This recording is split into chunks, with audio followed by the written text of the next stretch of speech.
ኦሪት ዘፍጥረት ምዕራፍ 16 የአብራም ሚስት ሶራ ግን ለአብራም ልጅ አልወለደችለትም ነበር።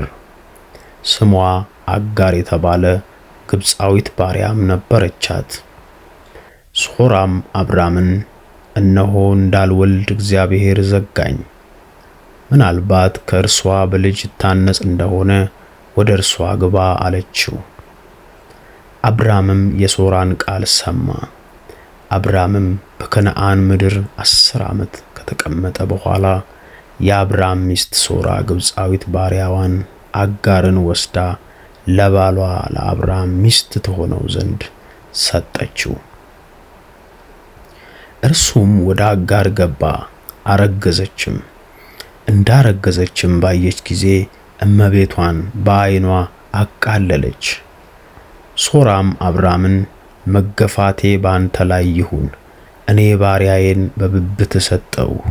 እንዳረገዘችም ባየች ጊዜ እኔን በዓይኗ አቃለለችኝ። እግዚአብሔር በእኔና በአንተ መካከል ይፍረድ አለችው። አብራምም ሶራን እነሆ ባሪያሽ በእጅሽ ናት፣ እንደወደድሽ አድርጊባት አላት። ሶራም ባሰቃየቻት ጊዜ አጋር ከፊቷ ኮበለለች። የእግዚአብሔር መልአክም በውሃ ምንጭ አጠገብ በበረሃ አገኛት። ምንጩም ወደ ሱር በምትወስደው መንገድ አጠገብ ነው።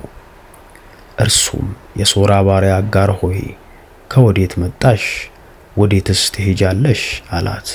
እርሷም እኔ ከእመቤቴ ከሶራ የኮበለልኩ ነኝ አለች። የእግዚአብሔር መልአክም ወደ እመቤትሽ ተመለሺ፣ ከእጇም በታች ሆነሽ ተገዢ አላት። የእግዚአብሔር መልአክም ዘርሽን እጅግ አበዛዋለሁ፣ ከብዛቱም የተነሳ አይቆጠርም አላት።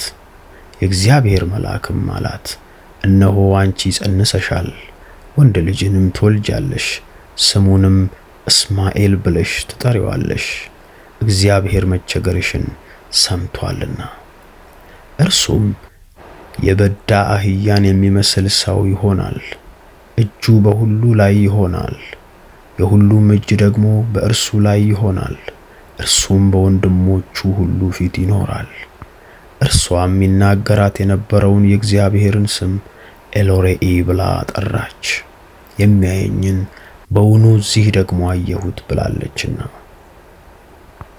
ስለዚህም የዚያ ጉድጓድ ስም ብኤርለይሮኢ ተብሎ ተጠራ።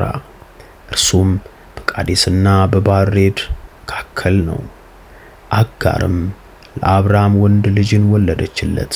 አብራምም አጋር የወለደችለትን የልጁን ስም እስማኤል ብሎ ጠራው።